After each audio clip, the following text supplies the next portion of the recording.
ರಾತ್ರಿಯ ಹೈಪೋಗ್ಲಿಸಿಮಿಯಾ ಮಧುಮೇಹ ಹೊಂದಿರುವ ವ್ಯಕ್ತಿಯಲ್ಲಿ ರಾತ್ರಿಯಲ್ಲಿ ರಕ್ತದಲ್ಲಿನ ಸಕ್ಕರೆ ಮಟ್ಟವನ್ನು ಕಡಿಮೆ ಸೂಚಿಸುತ್ತೆ. ಅಂತಹ ಸಂದರ್ಭದಲ್ಲಿ ಸಕ್ಕರೆಯ ಮಟ್ಟವನ್ನು ನಾರ್ಮಲ್ಗೆ ತರಲು ಏನ್ ಮಾಡಬೇಕು, ಸಕ್ಕರೆಯ ಮಟ್ಟ ತೀರಾ ಕಡಿಮೆಯಾಗದಂತೆ ನೋಡಿಕೊಳ್ಳುವುದು ಹೇಗೆ ಎಂಬುದರ ಮಾಹಿತಿ ಕೊಡ್ತೀವಿ ನೋಡಿ. ಅಧಿಕ ಸಕ್ಕರೆಯ ಮಟ್ಟವು ಅಪಾಯಕಾರಿ, ಹಾಗೆಯೇ ಕಡಿಮೆ ಸಕ್ಕರೆಯ ಮಟ್ಟವು ಅಪಾಯಕಾರಿಯಾಗಿದೆ. ಮಧುಮೇಹಿಗಳಲ್ಲಿ ಗಮನಿಸಿರಬಹುದು, ರಾತ್ರಿ ಮಲಗಿದ ನಂತರ ಸಕ್ಕರೆ ಮಟ್ಟ ಕಡಿಮೆಯಾಗಿರುತ್ತೆ. ಅಂತಹವರು ಬೆಳಗ್ಗೆ ಖಾಲಿ ಹೊಟ್ಟೆಯಲ್ಲಿ ರಕ್ತ ಪರೀಕ್ಷೆ ಮಾಡಿದಾಗ ಸಕ್ಕರೆಯ ಮಟ್ಟ ಕಡಿಮೆ ತೋರಿಸುತ್ತೆ.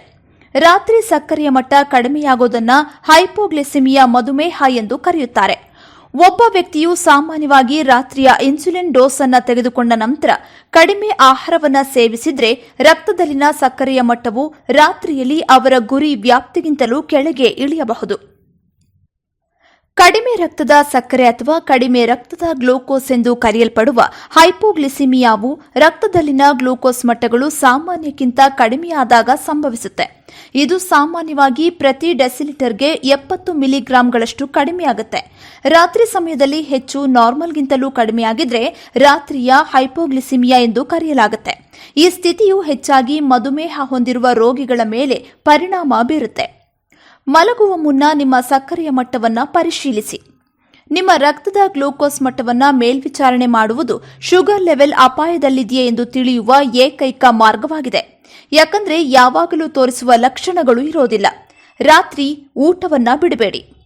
ನೀವು ರಾತ್ರಿಯ ಊಟವನ್ನ ಸೇವಿಸದೇ ಇದ್ದಲ್ಲಿ ನಿಮ್ಮ ರಕ್ತದಲ್ಲಿನ ಸಕ್ಕರೆಯ ಮಟ್ಟವನ್ನು ಕಡಿಮೆ ಮಾಡುವ ಗ್ಲಿಪಿಸೈಡ್ ಅಥವಾ ಗ್ಲಿಮೆಪಿರೈಡ್ನಂತಹ ನಿಮ್ಮ ತ್ವರಿತ ಕಾರ್ಯನಿರ್ವಹಿಸುವ ಇನ್ಸುಲಿನ್ ಅಥವಾ ಔಷಧವನ್ನ ಬಿಟ್ಟು ಬಿಡಬೇಕು. ಯಾಕಂದ್ರೆ ಇಲ್ಲಿ ನಿಮ್ಮ ಊಟ ಮತ್ತು ಔಷಧಿಗಳನ್ನು ಹೊಂದಿಸುವುದು ಮುಖ್ಯ ಎನ್ನುತ್ತಾರೆ ತಜ್ಞರು.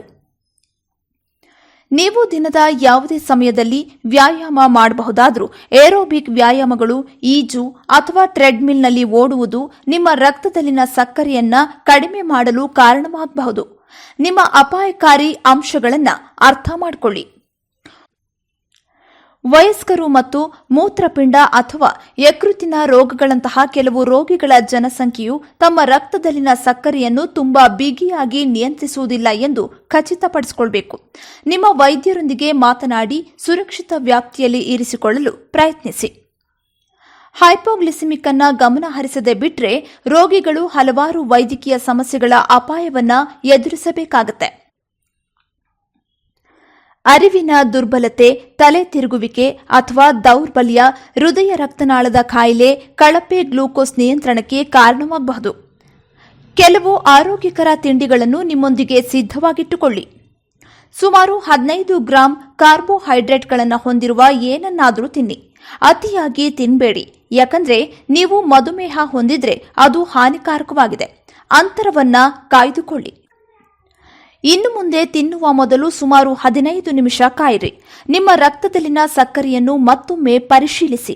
ನೀವು 15 ನಿಮಿಷಗಳಲ್ಲಿ ಸರಿಯಾಗದಿದ್ರೆ ಮತ್ತು ನಿಮ್ಮ ರಕ್ತದ ಸಕ್ಕರೆಯು ಇನ್ನೂ 70 mgಗಿಂತ ಕಡಿಮೆ ಇದ್ರೆ 15 ಗ್ರಾಂ ಕಾರ್ಬೋಹೈಡ್ರೇಟ್ಗಳೊಂದಿಗೆ ಮತ್ತೊಮ್ಮೆ ಲಘು ಆಹಾರ ಸೇವಿಸಿ.